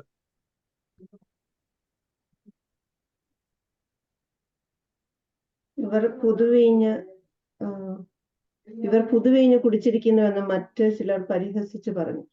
അതെ, അതാണ് മറ്റുള്ളവരും ഒപ്പം നമ്മുടെ സഭയിലേക്ക് അവർക്ക് മനസ്സിലാകാത്ത ഭാഷയിൽ അല്ലെ അന്യ ഭാഷയിൽ ഗിഫ്റ്റ് ഓഫ് ടാങ്ക്സ് എന്നും പറഞ്ഞ് നമ്മൾ എന്തെങ്കിലും പറഞ്ഞാൽ അത് മനസ്സിലാകുന്നില്ല. അവർ ചിന്തിക്കുന്ന ഇതാണ്: അന്ന് ശിഷ്യന്മാര് പ്രസംഗിച്ചപ്പോൾ മറ്റുള്ളവര് അവരെ കുറ്റപ്പെടുത്തിയതായ ഒരു കൂട്ടം ഉണ്ടായിരുന്നു. അവർ പൊതുവെ വീഞ്ഞു കുടിച്ചിരിക്കുന്നു, പുതുവീഞ്ഞു കുടിച്ചിരിക്കുന്നു എന്ന് പറഞ്ഞ് അവരെ പരിഹസിച്ചതായ അത് തന്നെ ആ അനുഭവം ഇവിടെ ഉണ്ടാകുമെന്നാണ്. എന്നാൽ വിശ്വാസികൾക്ക് പ്രയോജനപ്പെടുന്നത് ഇതല്ല. അവർക്ക് വേണ്ടത് അസ്പഷ്ടമായ ഭാഷാപ്രയോഗമല്ല, ഗ്രഹിക്കത്തക്കവണ്ണമുള്ള പ്രബോധനം. ദുരാഗ്രഹമായ അല്ലെങ്കിൽ ശബ്ദഘോഷണം അല്ല, ഉത്തമ പ്രബോധനം കേൾക്കുന്നവന് മാനസാന്തരപ്പെടും. അതായത് നല്ല ശബ്ദ വ്യക്തതയോടുകൂടിയുള്ള പ്രബോധനം കേൾക്കുന്നവൻ മാനസാന്തരപ്പെടും. നിങ്ങളുടെ വാക്കുകളുടെ വെളിച്ചത്തിൽ അവൻ സ്വയപരിശോധന ചെയ്യും, യഥാർത്ഥ മാനസാന്തരത്തിലേക്ക് അവനെ നയിക്കുകയും ചെയ്യും. അതാണ് നമ്മൾ ആക്ട്സ് ഓഫ് അപ്പോസ്റ്റൽസ് 4:13 നമ്മൾ അത് വീണ്ടും കാണുന്നു. അവർ പത്രോസിന്റെയും യോഹന്നാന്റെയും ധൈര്യം കാണുകയാലും ഇവർ പഠിപ്പില്ലാത്തവരും സാമാന്യരുമായ മനുഷ്യർ എന്ന് ഗ്രഹിക്കുകയാലും ആശ്ചര്യപ്പെട്ടു. അവർ യേശുവിനോട് കൂടെ ആയിരുന്നവർ എന്നും അറിഞ്ഞു. അതെ, ശിഷ്യന്മാരുടെ പ്രവർത്തനം കണ്ടിട്ട് ജനം ആശ്ചര്യപ്പെട്ടു. ആ ഒരു ആശ്ചര്യമാണ് ആ ഒരു സന്തോഷമാണ് മറ്റ് പ്രജാതികളോ അല്ലെങ്കിൽ മറ്റുള്ളവരോ നമ്മുടെ പടിയിലേക്ക് വരുമ്പോൾ അവർക്ക് ഉണ്ടാകേണ്ടത്. യഥാർത്ഥ മാനസാന്തരത്തിന്റെ 3 പടികളെ കുറിച്ചാണ് ആ ഭാഗത്ത് നമ്മളെ എടുത്ത് പറഞ്ഞ് നമ്മളെ ഓർമ്മിപ്പിക്കുന്നുണ്ട്. 24 വാക്യങ്ങൾ 24 വാക്യത്തിലാണ് പാപാവസ്ഥ ബോധ്യപ്പെടുക, മറ്റുള്ളവരെ വിവേചിക്കപ്പെട്ട യഥാർത്ഥ അവസ്ഥ മനസ്സിലാക്കുക, രഹസ്യ വിചാരങ്ങൾ പുറത്തു കൊണ്ടുവരിക. ഇവയാണ് നമ്മുടെ യഥാർത്ഥമായ അനുതാപത്തിലൂടെ അല്ലെങ്കിൽ നമ്മുടെ പ്രാർത്ഥനകളിലൂടെ മറ്റൊരാൾക്ക് ശ്രദ്ധിക്കേണ്ടതായ വരം. ഏതൊരു സഭയിലും പരിശുദ്ധാത്മാവ് പ്രവർത്തിക്കുന്നു എന്നതിന്റെ സുനിശ്ചിതമായ അടയാളമാണ് അവന് പാപത്തെക്കുറിച്ചും നീതിയെക്കുറിച്ചും ന്യായവിധിയെക്കുറിച്ചും ബോധ്യം വരുത്തും എന്നത്. ഉദാഹരണമായിട്ട് ആത്മാവിൻ ദൈവജനത്തിന്റെ മധ്യയെ വെളിപ്പെടുന്നതിനാൽ പാപം വെളിപ്പെടുകയും ആത്മാവ് അനുതാപത്തിലേക്ക് പാപികളെ ആഹ്വാനം ചെയ്യുകയും പാപികൾക്ക് പാപബോധം ഉണ്ടാവുകയും ചെയ്യുന്നു. ഒരു മനുഷ്യന്റെ ഹൃദയത്തിലെ പാപത്തെ വെളിപ്പെടുത്തുന്നതിന് പ്രത്യേക കൃപാവരമോ മാനസിക പഠനമോ ആവശ്യമില്ല. പരിശുദ്ധാത്മാവിന്റെ പ്രകാശനത്താൽ പ്രവചനം ഉണ്ടാവുകയും സത്യം പ്രസ്താവിക്കപ്പെടുകയും ചെയ്യുന്നത് പാപബോധം വരുത്തുവാൻ ധാരാളം മതിയാവും. അതാണ് നേരത്തെ പറഞ്ഞ ബുദ്ധി കൊണ്ടും ആത്മാവ് കൊണ്ടുള്ള ഒരു പ്രാർത്ഥന. അതായത് ഒരു മനുഷ്യന്റെ ഹൃദയത്തിലെ പാപത്തെ വെളിപ്പെടുത്തുന്നതിന് പ്രത്യേക കൃപാവരമോ മാനസിക പഠനമോ ആവശ്യമില്ല. പരിശുദ്ധാത്മാവിന്റെ പ്രകാശനത്താൽ പ്രവചനം ഉണ്ടാവുകയും സത്യം പ്രസ്താവിക്കപ്പെടുകയും ചെയ്യുന്നത് പാപബോധം വരുത്തും എന്ന് പൗലോസ്ലീഹ നമ്മളെ ഓർപ്പിക്കുന്നു. ദൈവ സാമീപ്യത്തെക്കുറിച്ചും സ്വന്തം അയോഗ്യതകളെ കുറിച്ചുള്ള ആഴമായ ബോധമാണ് ആരാധനയുടെ പ്രത്യേകത. അതാണ് പൗലോസ് ഉദ്ദേശിക്കുന്നത്. ദൈവം നിങ്ങളുടെ ഇടയിൽ ഉണ്ട് എന്ന് പറഞ്ഞ് കവിഴ്ന്ന് വീഴുന്ന നമസ്കരിക്കും ഈ രീതിയിലുള്ള ആരാധനയെക്കുറിച്ച് നമ്മളെ ഓർമ്മിപ്പിക്കുന്നത്. അതായത് ദൈവ സാമീപ്യത്തെക്കുറിച്ചുള്ള സ്വന്തം അയോഗ്യതകളെ കുറിച്ചുള്ള ആഴമായ ബോധമാണ് ആരാധനയുടെ പ്രത്യേകതയായിട്ട് നമ്മൾ കാണേണ്ടത്. നമ്മള് ഈ കവിഴ്ന്ന് വീണ് നമസ്കരിക്കുക എന്ന് പറയുന്നത് നമ്മൾ വേദപുസ്തകത്തിൽ പല ഭാഗത്തായിട്ട് നാം കാണുന്നുണ്ട്. ഞാൻ പെട്ടെന്ന് പറഞ്ഞ വായിക്കേണ്ട ജനസിസ് 17:1-3 നമുക്ക് ആദ്യമായിട്ട് നമ്മൾ അത് കാണുന്നു. അബ്രഹാമിന് 99 വയസ്സായപ്പോൾ യഹോവ അബ്രഹാമിന് പ്രത്യക്ഷനായി. അപ്പോൾ അബ്രഹാം അതിന് അടുത്ത 1 വാക്യമാണ് യഹോവ പ്രത്യക്ഷപ്പെടുന്നത്. സാഷ്ടാംഗം വീണ് യഹോവയെ നമസ്കരിക്കുന്നതായിട്ട് നാം കാണുന്നുണ്ട്. അതുപോലെ സെയിന്റ് ലൂക്കില് കുഷ്ഠരോഗി കർത്താവിന്റെ മുമ്പിൽ വന്ന് സാഷ്ടാംഗം പ്രണമിച്ചതായിട്ട് നാം കാണുന്നു. Saint Luke 5:12. റെവലേഷൻസ് ബുക്കിൽ നമുക്ക് കാണാം 7:11, 11:16 ദൈവസന്നിധിയിൽ സിംഹാസനങ്ങളിൽ ഇരിക്കുന്ന 24 മൂപ്പന്മാരും കവിണ്ണു വീണ് ദൈവത്തെ സ്തുതിക്കുന്നതായിട്ട് നാം കാണുന്നു.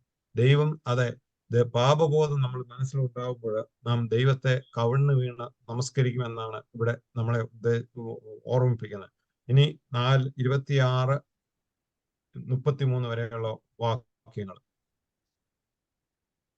ആകയാൽ സഹോദരന്മാരെ, നിങ്ങൾ കൂടി വരുമ്പോൾ ഓരോരുത്തരും സങ്കീർത്തനമുണ്ട്, ഉപദേശമുണ്ട്, വെളിപ്പാടുണ്ട്, അന്യഭാഷയുണ്ട്, വ്യാഖ്യാനമുണ്ട്. സകലവും ആത്മീയ വർധനയ്ക്കായി ഉതകട്ടെ. അന്യഭാഷയിൽ സംസാരിക്കുന്നുവെങ്കിൽ 2 പേരോ ഏറിയാൽ 3 പേരോ ആകട്ടെ. ഓരോരുത്തനായി സംസാരിക്കുകയും വ്യാഖ്യാനിക്കുകയും ചെയ്യട്ടെ. വ്യാഖ്യാനില്ല അന്യഭാഷക്കാരൻ സഭയിൽ മിണ്ടാതെ തന്നോടും ദൈവത്തോടും സംസാരിക്കട്ടെ. പ്രവാചകന്മാർ 2-3 പേർ സംസാരിക്കുകയും മറ്റുള്ളവർ വിവേചിക്കുകയും ചെയ്യട്ടെ. ഇരിക്കുന്നവനായവനെ വെളിപ്പാടുണ്ടായാലോ, ഒന്നാമത്തവൻ ഇല്ലാതിരിക്കട്ടെ. എല്ലാവരും പഠിപ്പാനും എല്ലാവർക്കും പ്രബോധനം ലഭിപ്പാനുമായി നിങ്ങൾക്ക് എല്ലാവർക്കും ഓരോരുത്തരെ പ്രവചിക്കാമല്ലോ. പ്രവാചകന്മാരുടെ ആത്മാക്കൾ പ്രവാചകന്മാർക്ക് കീഴടങ്ങിയിരിക്കുന്നു. ദൈവം ത്തിന്റെ ദൈവമല്ല, സമാധാനത്തിന്റെ ദൈവമാണ്. അതായത് വരങ്ങൾ ക്രമമായി ഉപയോഗിക്കുന്നതിനെ കുറിച്ചുള്ള നിർദ്ദേശങ്ങളാണ് ഈ പറഞ്ഞ ഈ വാക്യങ്ങളിലൂടെ നാം കാണുന്നത്. അത് 33-ാമത്തെ വാക്യം നമുക്ക് മാറ്റി നിർത്താം. ബാക്കിയുള്ളത് അതായത് സഭയിൽ കൂടി വരുമ്പോൾ ഉണ്ടായിരുന്നതായും അതിനുള്ള അതായത് നേരത്തെ പ്രസ്താവിച്ച പോലെ കോരിന്ത്യ സഭയിൽ കൂടി വരുമ്പോൾ ഉണ്ടായിരുന്നതായും ഇതിനുള്ള പ്രതിവിധിയുമായും പൗലോസ് നിർദ്ദേശിക്കുന്നതായ കാര്യങ്ങളാണ് കാണുന്നത്. ആത്മീയത്തിലും സ്വയമേയുമുള്ള പ്രകടന മോഹവും കാണിക്കരുതെന്ന് ബോധിപ്പിക്കുകയാണ് നമ്മളെ ചെയ്യുന്നത്. കോരിന്ത്യ ക്രിസ്ത്യാനികൾ ഏതെങ്കിലും ആത്മീയപരം പ്രകടിപ്പിക്കാൻ താല്പര്യമുള്ളവർ ആയിരുന്നു. സങ്കീർത്തനം, ഉപദേശം, വെളിപാട്, അന്യഭാഷ തുടങ്ങിയ വിവിധ വരങ്ങളായിട്ടാണ് ഇവിടെ അപ്പോസ്തലൻ അത് പറയുന്നത്. എല്ലാ ആത്മീയ വരങ്ങളുടെയും ലക്ഷ്യം സഭയുടെ പൊതുവായ ആത്മീയ വർധന ആയിരിക്കണമെന്നതാണ് സാരം. എങ്കിലും ആത്മീയ വർധന എന്ന് പറഞ്ഞാൽ വിശ്വാസികളുടെ ആത്മീയ ജീവിതത്തെയും അവരുടെ പക്വതയെയും ദൈവിക സ്വഭാവത്തെയും വർദ്ധിപ്പിക്കുക എന്നതാണ് അർത്ഥമാക്കുന്നത്. അത് ആത്മീയ കൃപാവരങ്ങളിലൂടെയുള്ള പരിശുദ്ധാത്മാവിന്റെ പ്രവൃത്തിയാണ്. അത് നേരത്തെ പറഞ്ഞതുപോലെ തന്നെയാണ്, പരിശുദ്ധാത്മാവാണ് ഇതിനെല്ലാം കാരണക്കാരനായിട്ട് നമ്മളെ കൊണ്ടു നടക്കുന്നത്. അന്യഭാഷാവരം ഉപയോഗിക്കുന്നത് ശ്രദ്ധിക്കേണ്ടതായ കാര്യങ്ങൾ എടുത്ത് പറഞ്ഞതായ കാര്യങ്ങളാണ്. ഒന്ന്, സംസാരിക്കുന്നവരുടെ സംഖ്യ പരിമിതമായിരിക്കണം. വളരെ വ്യക്തമായിട്ടാണ് പൗലോസ് അത് പറയുന്നത്. 2 or 3 പേർ മാത്രമേ അന്യഭാഷ സംസാരിക്കാവൂ. സംസാരിക്കുന്നവർ ഒരുമിച്ച് സംസാരിക്കാതെ ഓരോരുത്തരും പ്രത്യേകമായിട്ട് സംസാരിക്കണം. 3, സംസാരിക്കുന്നത് വേറൊരാൾ വ്യാഖ്യാനിക്കണം. വ്യാഖ്യാന വരമുള്ളവരില്ലെങ്കിൽ സഭയിൽ പരസ്യമായി അന്യഭാഷ ഉപയോഗിക്കരുതെന്ന് അപ്പോസ്തലൻ താക്കീത് കൊടുക്കുകയാണ്. അതുപോലെ പ്രവാചകന്മാർ അല്ലെങ്കിലും പ്രവചനം നടത്തുന്നവർ ശ്രദ്ധിക്കേണ്ട പ്രമാണങ്ങളെക്കുറിച്ചും അടുത്ത വാക്യങ്ങളിലൂടെ നമ്മളെ പഠിപ്പിക്കുന്നുണ്ട്. അതായത് 29-ാം വാക്യങ്ങളിൽ പറയുന്നു, സഭ കൂടുമ്പോൾ 2 or 3 പേർ മാത്രം പ്രവചിക്കണം. മറ്റ് പ്രവാചകന്മാർ ദൈവാത്മ പ്രേരിതരായിട്ടാണോ പ്രവചനം നിർവഹിക്കുന്നത് എന്നുള്ളത് വിവേചിച്ചത് മനസ്സിലാക്കണം. ഒരുവൻ ദൈവിക വെളിപാട് ലഭിക്കുന്ന പക്ഷം അത് പ്രസ്താവിക്കുവാൻ അനുവദിക്കുകയും പ്രവചിക്കുന്നവൻ മിണ്ടാതിരിക്കുകയും പ്രവചിക്കുന്നവർ ഓരോരുത്തരായി അത് നിർവഹിച്ചാൽ എല്ലാവർക്കും അത് പ്രയോജനമായി തീരും. പ്രവചന ദൂതുകളോടുള്ള സഭയുടെ മനോഭാവം എല്ലാ പ്രവചനത്തെയും എന്താണ് അതിൽ സംസാരിച്ചത് എന്നതിന്റെ അടിസ്ഥാനത്തിൽ വിലയിരുത്തുകയും നിർണയിക്കുകയും ചെയ്യേണ്ടത് ആണെന്ന് നമ്മളെ ഓർമ്മിപ്പിക്കുകയാണ്. അതായത് ആരെങ്കിലുമൊക്കെ വന്ന് എന്തെങ്കിലും പ്രവചിച്ചാൽ എവിടെങ്കിലും ഒരു വാക്യം എടുത്ത്, നമ്മളെ ഇപ്പോഴത്തെ എപ്പോഴും കാണുന്ന ഒരു കാര്യമാണ്, നമ്മൾ ഒരു വാക്യം എടുത്ത് അതിനെ അങ്ങോട്ട് പ്രവചിക്കുക, അതിനെക്കുറിച്ച് അങ്ങ് സംസാരിക്കുക. ആ ഒരു പ്രവചനം ചെയ്യുന്നത് അതിന് തക്കതായ അന്യഭാഷയിൽ സംസാരിക്കുന്നതാണെങ്കിലും ദൈവത്തിൽ നിന്നുള്ള ദൂതാണോ, അത് വ്യാജ പ്രവാചകന്മാരാണോ, വ്യാജ ഉപദേഷ്ടാക്കന്മാരാണോ എന്ന് നമ്മൾ മനസ്സിലാക്കേണ്ടിയിരിക്കും. കൂടെ യഥാർത്ഥമായി സഭയിൽ പ്രവർത്തിക്കാൻ, അങ്ങനെയുള്ളവർ സഭയിൽ പ്രവർത്തിക്കാൻ അധികാരമുള്ളവരാണോ, അതോ ഒരു യഥാർത്ഥ പ്രവാചകനാണോ, യഥാർത്ഥ വിശ്വാസിയാണോ എന്ന് നാം തിരിച്ചറിയണം. അത് വിവേചിച്ചറിയാൻ നമുക്ക് കഴിവുണ്ടായിരിക്കണമെന്ന് പൗലോസ് നമ്മൾ ഓർമ്മിപ്പിക്കുകയാണ്. വേദപുസ്തക സത്യത്തിന്റെ വെളിച്ചത്തിലാണോ എല്ലാ പ്രവചനവും എന്ന് ശോധന ചെയ്ത് മനസ്സിലാക്കണം. അത് നമ്മൾ ഡ്യൂട്രോണമി അല്ലെങ്കിൽ ആവർത്തന പുസ്തകത്തിലെ 13:1 മുതൽ 3 വരെ നമ്മളെ അതിനടുത്ത് കാണിക്കുന്നുണ്ട്. പ്രവചന ദൂത് ഒരു പ്രബോധനമാകുന്നുവെങ്കിൽ അത് ആത്മാവിന്റെ ഹിതം അനുസരിക്കുവാൻ ഞങ്ങൾ എന്ത് ചെയ്യണം എന്ന് നാം തന്നെ ചോദിക്കേണ്ടതാണ്. അതായത് ആരെങ്കിലും എന്തെങ്കിലും ഒരു പ്രവചനം പറഞ്ഞാൽ, അല്ലെ എന്തെങ്കിലും എവിടെന്നെങ്കിലും വാക്യം പറഞ്ഞാൽ അതിനെ നമ്മളത് ചിന്തിച്ച് വിവേചിച്ച് അറിഞ്ഞ് അതിനെ ചിന്തിച്ച് അത് ബൈബിൾ അടിസ്ഥാനമാണോ, സഭയ്ക്ക് അടിസ്ഥാനമാണോ എന്ന് ചിന്തിച്ച് വേണം നമ്മൾ അതിനെ മനസ്സിലാക്കണം. എല്ലാവർക്കും പ്രവചിക്കാമല്ലോ എന്ന 31-ാം വാക്യത്തിൽ നമ്മളെ ഓർമ്മിപ്പിക്കുന്നു. പ്രബോധനം നിങ്ങൾക്ക് അത് പൗലോസ്ലീഹ ആരെയും പ്രവചിക്കരുതെന്ന് പറയുന്നില്ല, എല്ലാവർക്കും സ്വാതന്ത്ര്യം കൊടുക്കുകയാണ് ചെയ്യുന്നത്. എന്നാൽ അതിന് ചെയ്യേണ്ടതായ ചില ക്രമങ്ങളെ കുറിച്ചാണ് പൗലോസ്ലീഹ ഓർമ്മിപ്പിക്കുന്നത്. ആത്മീയ കൃപാവരങ്ങളിൽ ഒന്നായ പ്രവചനത്തിന്റെയും തിരുവെഴുത്തുകളുടെയും ഭാഗമായ പ്രവചനത്തിന്റെയും വ്യത്യാസം വ്യക്തമായി മനസ്സിലാക്കിയിരിക്കുന്നു. 2 പ്രവചനങ്ങളിലും ദൈവത്തിൽ നിന്ന് ഒരു സന്ദേശം ലഭിക്കുന്നു. ഒരു തിരുവെഴുത്തുകളുടെ എഴുത്തുകാർക്ക് പരിശുദ്ധാത്മാവിന്റെ പ്രചോദനത്താൽ നേരിട്ട സന്ദേശം ലഭിക്കുകയും അത് തെറ്റുകൂടാതെ അവരെ അറിയിക്കുകയും ചെയ്തിരുന്നു. തെറ്റുപറ്റാത്ത ഒരു സന്ദേശം ആയിരിക്കണം അതിന്റെ ഫലം എന്നാണ് പൗലോസ് നമ്മളെ ഓർമ്മിപ്പിക്കുന്നുണ്ട്. അതായത് ഇപ്പൊ 12-14 അധ്യായങ്ങളിൽ വിവരിച്ചിരിക്കുന്ന പ്രവചനങ്ങൾക്ക് വിശ്വസ്തമായ തിരുവചനത്തിന്റെ അതേ ആധികാരികതയോ അതേ തെറ്റിക്കൂടായ്മയോ നൽകുവാൻ സാധ്യമല്ല. ഈ സന്ദേശങ്ങൾ മാനുഷിക മിശ്രിതത്തിനും തെറ്റിനും വിധേയമാണ്. അതുകൊണ്ട് ഈ വിധത്തിലുള്ള പ്രവചനത്തെ വിശുദ്ധ തിരുവെഴുത്തിന് തുല്യമായി കണക്കാക്കി എടുക്കാൻ പാടില്ല എന്ന് നമ്മളെ ഓർമ്മിപ്പിക്കുകയാണ്. കൂടാതെ ഇന്നത്തെ പ്രവചനത്തെ മറ്റു വിശ്വാസികൾ അത് വിവേചിക്കും, അതിന്റെ സത്യാവസ്ഥ ബോധ്യപ്പെടുകയും അതിന്റെ അപ്പോസ്തോലിക ഉപദേശവുമായി അത് യോജിക്കുന്നുണ്ടോ എന്ന് നമ്മൾ ശോധന ചെയ്യുകയും ചെയ്യണം. 33-35 വാക്യങ്ങളിൽ അതിന്റെ അർത്ഥം ശരിക്കും മനസ്സിലാക്കിയത്. അത് 33-35 വാക്യം.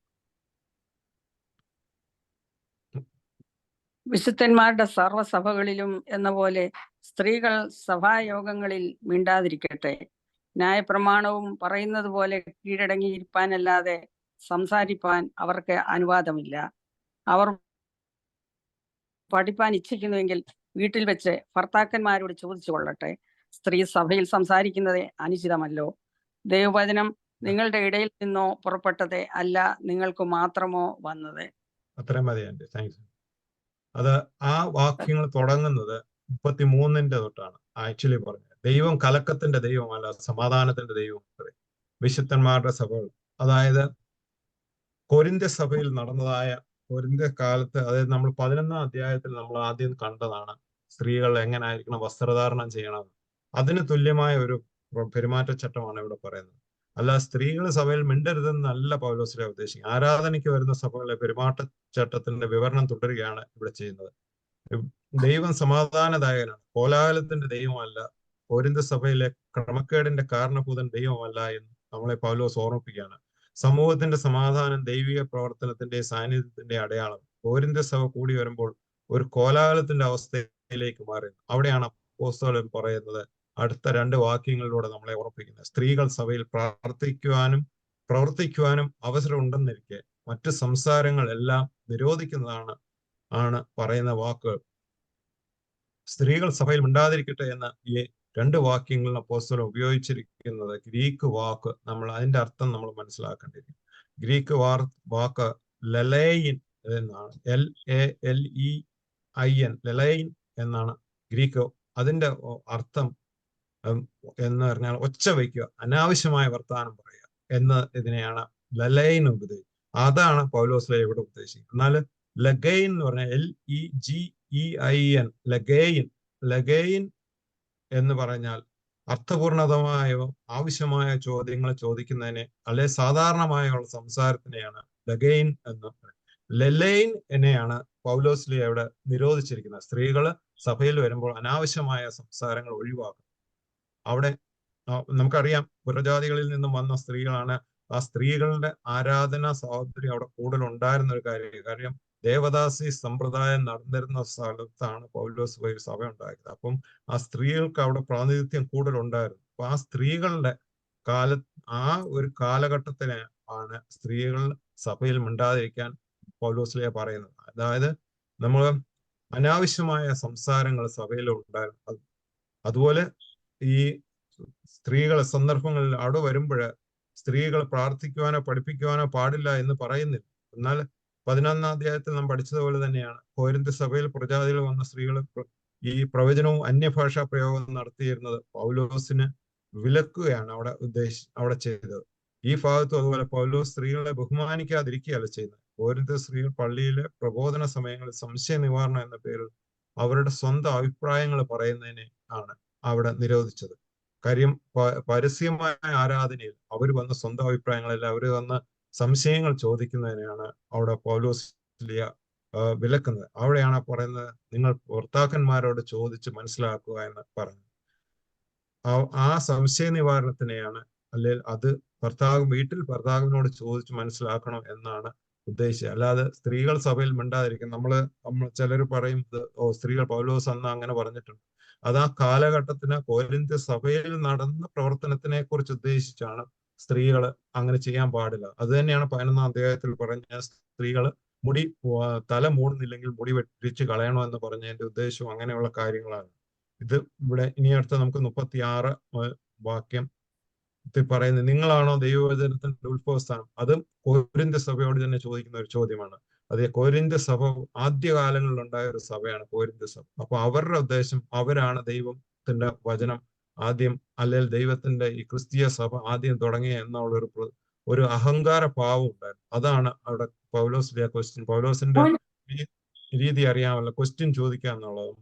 അതായത് നിങ്ങൾ മാത്രമല്ല പ്രാരംഭവും ഏകവുമായ സഭയുടെ സാധാരണ പതിവുകളും ആചാരങ്ങളും അവഗണിച്ച് നിങ്ങളുടെ സ്വന്തം രീതി നടപ്പാക്കുവാൻ നിങ്ങൾ ആരാണെന്ന് പൗലോസ് ചോദിക്കുന്നു. കൊരിന്ത്യ സഭയുടെ വഴിവിട്ടുള്ള പോക്കിനെ കുറിച്ചുള്ള ഒരു വിലാപമായിട്ടാണ് ഈ ഒരു വാക്യം നാം കാണുന്നത്. ഇനി 37 മുതൽ 40 വരെയുള്ള വാക്യം.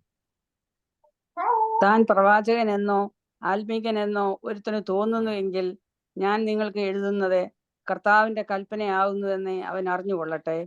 ഒരുവൻ അറിയുന്നില്ലെങ്കിൽ അവൻ അറിയാതിരിക്കട്ടെ. അതുകൊണ്ട് സഹോദരന്മാരെ, പ്രവചനപരം വാഞ്ചിപ്പീൻ. അന്യഭാഷകളിൽ സംസാരിക്കുന്നത് വിലക്കുകയും വരുതേ. സകലവും ഉചിതമായും ക്രമമായും നടക്കട്ടെ. ഇതിന്റെ റെഫറൻസ് വരുന്നത് 1 ജോൺ 4:6 നമുക്ക് കാണാം. അതുപോലെ 2 Corinthians 10:7.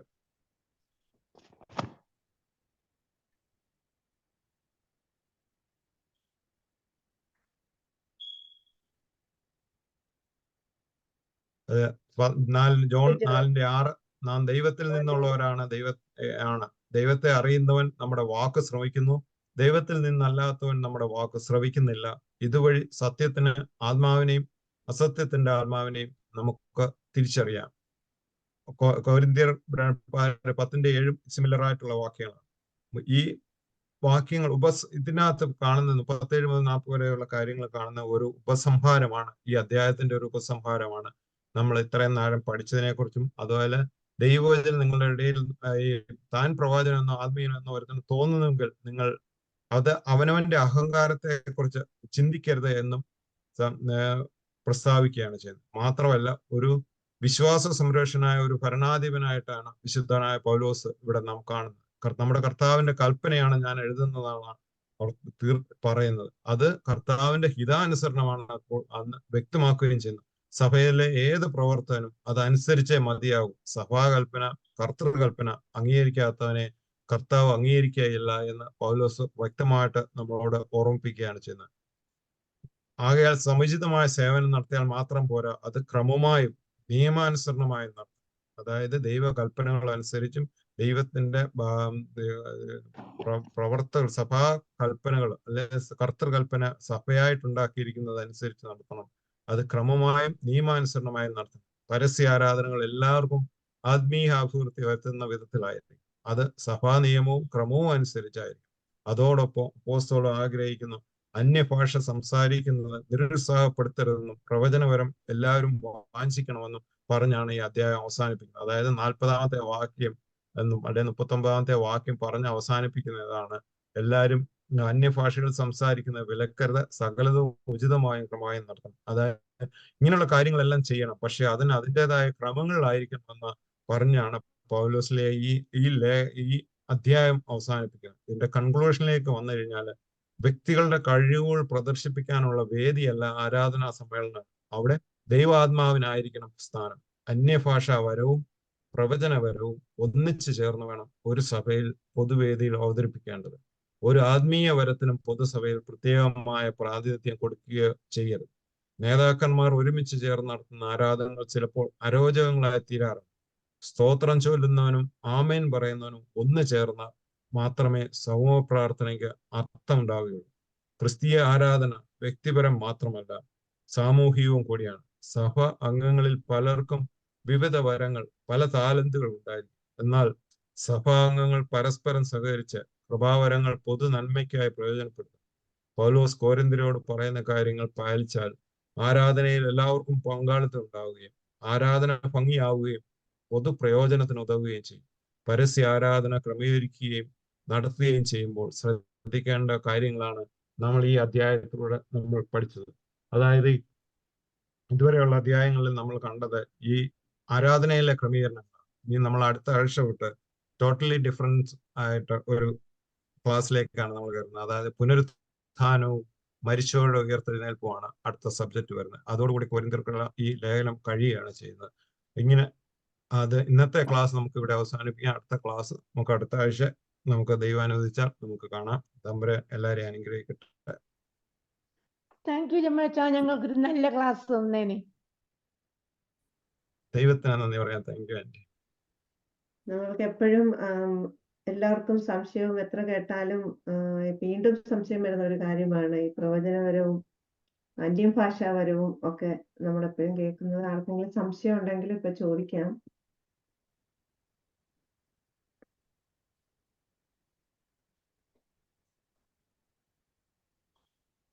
ഇല്ലാന്ന് തോന്നുന്നു. ആന്റി പറഞ്ഞ പോലെ ഇത്രയും സമയമെടുത്ത് ഞങ്ങൾക്ക് വേണ്ടി പ്രിപ്പയർ ചെയ്ത് വന്ന് നല്ലപോലെ ഒരു ക്ലാസ് എടുത്ത ശുമാശനുള്ള നന്ദി സമയം അറിയിക്കുന്നു. കൂടുതൽ പേര് ഈ ക്ലാസ്സുകൾ പ്രയോജനപ്പെടുത്തട്ടെ. നമ്മൾ റെക്കോർഡിങ്സ് ഇടുമ്പോഴും എക്സാം എഴുതാൻ മാത്രമല്ല, ഇതൊക്കെ നമുക്ക് അറിയുവാനും നമ്മൾ ഒന്നിച്ച് ആരാധനയ്ക്ക് വരുമ്പം ശുമാശനിപ്പം ഇതിനകത്ത് പറഞ്ഞതുപോലെ നമ്മുടെ അയോഗ്യതയും ദൈവത്തിന്റെ സാന്നിധ്യബോധവും നമുക്ക് എപ്പോഴും ഉണ്ടാകട്ടെ. നമ്മുടെ ആരാധനയൊക്കെ എപ്പോഴും നമ്മൾ കൂടി വരുമ്പം ദൈവത്തിന്റെ നാമത്തിന്റെ വലിയ മഹത്വത്തിനായി തീരട്ടെ എന്ന് പ്രാർത്ഥിക്കുന്നു. ശുമാശനുള്ള നന്ദി എല്ലാവരുടെയും പേരിൽ അറിയിക്കുന്നു. ശുമാശ ബെനഡിക്ഷൻ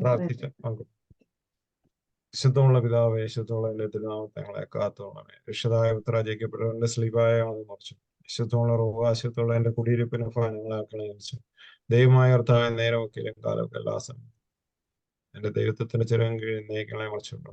പിതാവും ദൈവം അവിടുത്തെ സ്നേഹവും പുത്രൻ തമ്പുരാന്റെ ആശ്വസിക്കാൻ പൂർണ്ണപ്പെടുത്തുന്ന പരിശുദ്ധ റോഹയുടെ സഹവാസം ഞങ്ങളെല്ലാവരോടും പ്രത്യേക നമ്മുടെ ഭദ്രാസനത്തോടെ എംഎംബിഎസിന്റെ പ്രവർത്തകരോടും നമ്മുടെ ഇടവും മിത്രാപ്പലത്തോടും എല്ലാ അഭിഷിക്തന്മാരോടും ഇതിൽ വന്നുകൂടിയിരിക്കുന്ന എല്ലാവരുടെയും കുടുംബങ്ങളോടും മക്കളോടും എല്ലാവരോടും എന്നും നാളും ഉണ്ടായിരിക്കുമാറാകണമേ.